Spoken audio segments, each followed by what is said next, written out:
Welcome back to Analysis. In today's programme, we've been discussing the changing attitudes in Britain to militarism after The Guardian reported that sources in the military of defence recognise that an increasingly multicultural population is becoming conflict averse. This coincides with some proposed cuts to the defence budget. Could this mean a significant change in British military strategy? Does this herald an era where Britain's establishment finally get out from under the shadow of empire?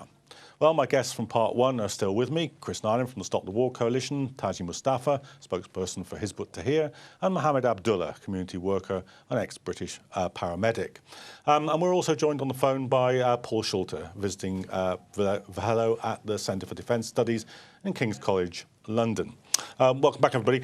Let me just put this to you, Taji. The kind of British establishment, you were saying, there's in the first half, you were saying, it's pretty impervious to the kind of attitudes that are in the population at large. But do you think just out of kind of realpolitik, it's kind of got the message now that it's in charge of a small island off the northwest coast of Europe and that the whole empire thing just won't work for them? I think there is a reality of that. Economically, for example, it's undoubtedly clear there are economic constraints, and hence you talk about cutbacks in the army, etc. Also, there is a global reality.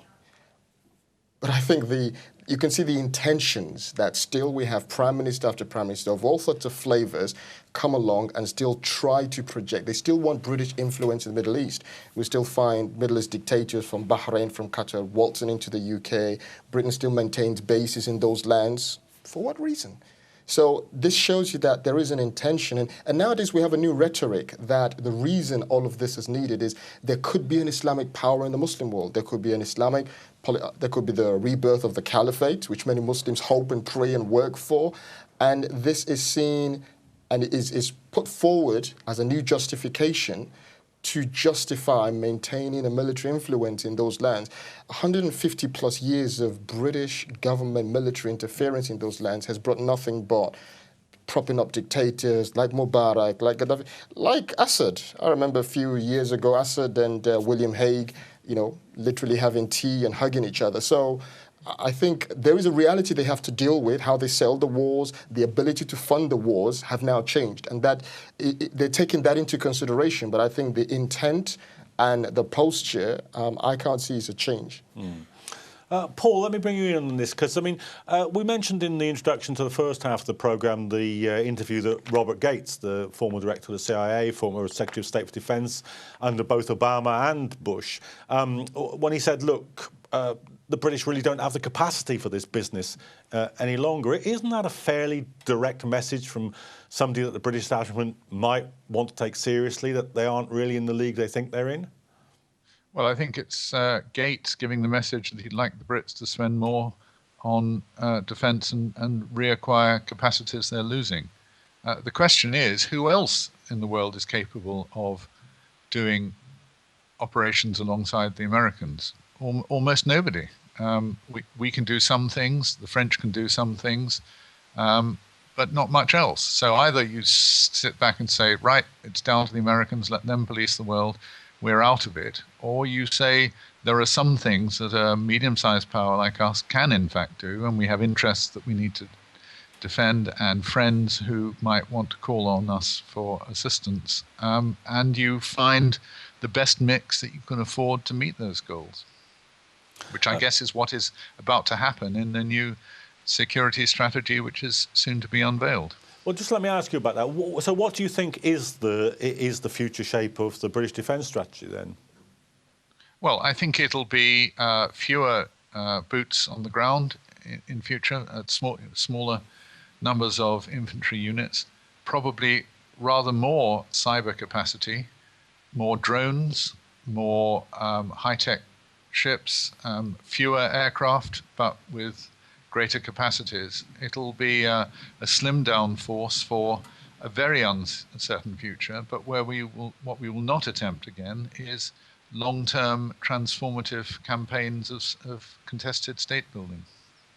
Well, that's an interesting prospect, isn't it, Chris? I mean, I guess in a way we are moving towards, well, if not RoboCop, then I don't know, RoboGrunt or RoboPrivate or something. Do you think this means that there's going to be a greater appetite for war on the part of the population if the body bags aren't coming home, as Taji was saying? Well, I doubt it, to be honest. I think it's important to recognise this is about it's about a change of strategy rather than a move away from interventions. And I think the argument about cuts has been overplayed for political reasons. And really, Britain still has the 4th biggest defence budget in the world and will continue to do that even if these cuts do all go through. So I think it's still a very interventionist long-term view that is held by the MOD and by governments and the parties across the board. And let's face it, the kind of drone warfare, the robo-warfare that Paul discussed is every bit as brutal, every bit as catastrophic for the countries against which it is launched as occupations are. We shouldn't have the view that somehow this is really surgical strikes. Every time a drone hits, innocent people get killed in large numbers. And so I think it's important we need to argue about these things in society, but I think that opposition to wars and these kind of interventions will continue. I think one thing that hasn't been discussed in the programme so far that has been important here is that one of the reasons why there has been this turnaround in public opinion has precisely been the kind of mobilisation of the population against war. And the Muslim populations were at the forefront of doing that. But I think it was very important in the build-up to the Iraq War. 2 million people went out on the streets. There were a series of massive mobilisations after that. Now, we didn't stop the war, but actually I think what we've done is to help to win the argument in society. And so over time we've come to a situation where they can't do Syria. And that's fantastically important, I think, a lesson for all of us. We've got to continue to argue, we've got to continue to campaign and continue to protest. Mohammed, you as you said, you were attracted to and joined the army. Do you think if the army is playing a smaller role in British society, if it isn't in the forefront of the news because it's fighting wars in countries thousands of miles away, if there is a shift to the sort of robo-warfare, do you think that kind of the presence in the society which encourages people to join the military, do you think that will be less? I think that the army will diversify more, similar to what the caller on Skype, John, mentioned about how the armies might be more engaging with drones, with the use of drones, with cyber warfare as well. And what Taji, you briefly mentioned about how there's still that colonial relationship where Bashar al-Assad had and other leaders from the Middle East supported by the British government. That's still the case in many ways, but also the history has shown that many officers and army personnel from these former colonial countries actually train with the British Army here in places like Sandhurst. And the reason why they are doing that, in my opinion, is because there is no alternative or strong leadership in the Muslim countries where they're able to go and seek that You're training. right that there is a lot of that caliber class may not be in the Muslim world, but Sandhurst and such institutions are great recruiting grounds. The King of Jordan and many of the dictators in the Muslim world were bred, buttered, fed, here in the UK, and are loyal servants, as the gentleman on the phone said, friends of Britain. This is some of the most brutal dictators who abuse their own people, kill their own people, serve the interest of foreign powers to a large degree. So, this is another aspect that we see of British government, don't talk about the people, government interference in the Muslim world. And I think the idea of using drones and stuff may be forced on the UK and then even the US to some extent due to the economic reality, but it creates more problems. These interventions create problems. It creates blowback, it creates disquiet globally. It has not, contrary to what Blair said, made the world a safer place. Now, is that the world we all want to live in? That's not the world we all want to live in. So, the less there is intervention of the UK government in the world, the better it is. And likewise, Taji, that also creates many disgruntled Muslims who want to channel their anger, join armies or join a resistance in Syria, in Libya, and in other countries where there is persecution.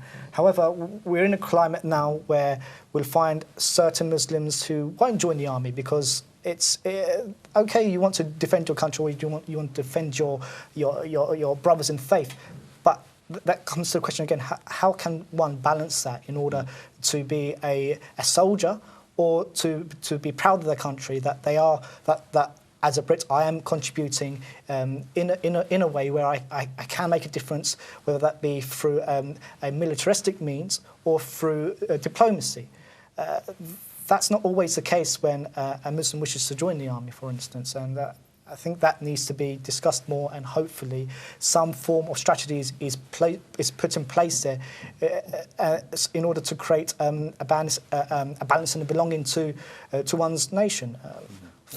Sorry if I'm going on, but I also wish to mention about how there are some policies which Britain have used in the past where one might recruit Gurkhas who are of a Hindu origin in Nepal.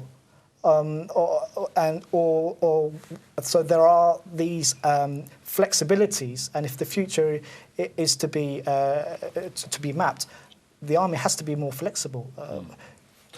Paul, let me just ask you to sort of to think about and to comment on the connection between these two aspects. We've talked about the kind of war weariness of the population, and we've talked about the possibility of more kind of cyber warfare because of defence cuts. But do you think if we do move to a situation where there's increasing reliance on technology, then the kind of political space that's held in British society by the armed forces will diminish? I mean, it's one thing to have, help for heroes about somebody who's been, maimed in a conflict. It's another thing to say help for heroes for somebody who's sitting behind a control desk killing people with a drone, isn't it? Yeah, although emotionally that seems to be easy to say, there is some evidence that drone operatives in America suffer from post-traumatic stress disorder in the same way that pilots do. So this is not simple. I think also that it's not simple either that this is just about cuts. There will be more drones, there will be more cyber warfare because of technology. It's not a British choice. That's the way the technology is maturing. There are 70 countries building drones. The Chinese are making a huge investment. It's the way that war and materials technologies, optronics, a whole set of things are coming together to create ways of fighting, which you either follow, preferably lead, but get involved in, or you're out of it. I'd just like to make a few balancing observations about being a Muslim soldier, being a Muslim. Balance these things. You've mentioned brutal dictators. Well, one was Gaddafi. The Brits tried to help get rid of him to assist the Libyan people. Yeah, using drones, using fighter aircraft. After training soldiers. That's given them an opportunity for the liberation of their country. Saddam was a brutal dictator, and we helped get rid of him and gave the Iraqis an opportunity for an Iraqi democratic state. Syria is a country where we didn't intervene. I'm not suggesting we necessarily should have done, but let me point out that Syria is heading for the kind of hideous meltdown that would eventually have occurred in Iraq, unless you believe that Saddam was going to be eternal. Those same tensions, a sectarian Ba'athist dynastic dictatorship being resisted by popular will, has led to 150,000 dead and 2 million refugees. That is not to do with British forces being involved. That's because of the inherent violence stored up in those societies. And it would have occurred in Iraq at some point and was already occurring in Afghanistan. So there are very tragic numbers of dead in those theaters. But to say that was because of the intervention of the British and something wouldn't have occurred anyway, or that they were killed by the British, this is a gross exaggeration. This is a mode of delusion. Okay. I think it's delusion to paint Iraq the way the gentleman just did. You know, Iraq is Iraq on the Thames. I mean, what is this? How many people died in Iraq? The invaders didn't bother. The British and the US soldiers and the governments didn't even bother to count the Iraqis. That's how worthless they are. So its intervention has led to a bloody nightmare, and we see a future for Iraq where it will be united. Whatever the peoples are, they're largely a Muslim population from whatever sect, they will be united. And only Islam has the ability, because it's part of their history, their culture, their beliefs, in those lands. Foreign intervention has led to an absolute disaster. And somebody painting it like it's some great thing. We have a crazy civil war in Iraq, partly fueled and funneled. Sectarianism did not exist on the level it did before 2003, before this invasion by the UK and the US. Do you not know about the Wahhabi raids in the 19th century on the Shiite shrines? Do you not appreciate the doctrine of tax? All right. Well, just let me just frame the question, and then you can come back on it. I mean, I think is there not a wide swathe of opinion, way beyond the limits of the anti-war movement, which says, all right, these societies had tensions, all societies have tensions, but if you have an invasion on the scale of the invasion that took place in Iraq, those tensions are going to be exacerbated, and this is what we're watching. What we seem to say is those tensions being extended because of a civil war throughout the Middle East going on between Saudi Arabia and Iran by proxy. That is a central reality, a major dynamic in the Middle East, and it is a struggle in the heart of Islam, which would have happened anyway. Maybe not in the same way, maybe not in the same speed or intensity in every place, but it was going on and is going on now, and that's what's causing the violence in Fallujah and in Syria. And we should be more prepared to talk about that. Yeah, go on. I mean, Chris. it just seems to me that this is really rewriting history. I mean, this is a narrative that is whose only purpose I can see is to somehow say that the kind of tsunami of violence that was unleashed by the West on the Middle East, on Iraq and on Afghanistan, didn't really have any impact one way or the other. I mean, the fact is hundreds of thousands were killed. The infrastructure of Iraq was sent back decades. There was millions and millions of refugees, and sectarianism was, and this is now in the public domain and has been admitted by numerous people inside the US military, sectarianism was deliberately bolstered and developed as a way of trying to undermine the Shia, the mainly Shia insurgency against the occupation. These are historical facts, and if we deny them and try and write them out of history, we're never going to get anywhere near to an understanding of what has happened. You mentioned, for example, the situation in Libya. I mean, Libya is no longer a country at all. It's true, Tony Blair's mate, Gaddafi, was removed partly by a Western intervention, but it has led to turning Libya into a failed state. Now, we can't, in an attempt to absolve the West of guilt, we can't simply rewrite these, we can't write these events out of history. It will be a disaster if we do. Taji, let me just move the conversation on a bit, because there's obviously this year the government has announced and the whole process is already in train of a huge commemoration of the First World War. Do you see that in any way linked with current politics, in the sense that that this is being used perhaps as an opportunity to refurbish a tarnished vision of the British military? There are divisions on this issue within British society. There are some, and you hear even at ministerial level, you've heard comments from Michael Gove and others, who want to use this to promote maybe some sort of new nationalism and pride and be the basis for justifying other things. There are others who are wary.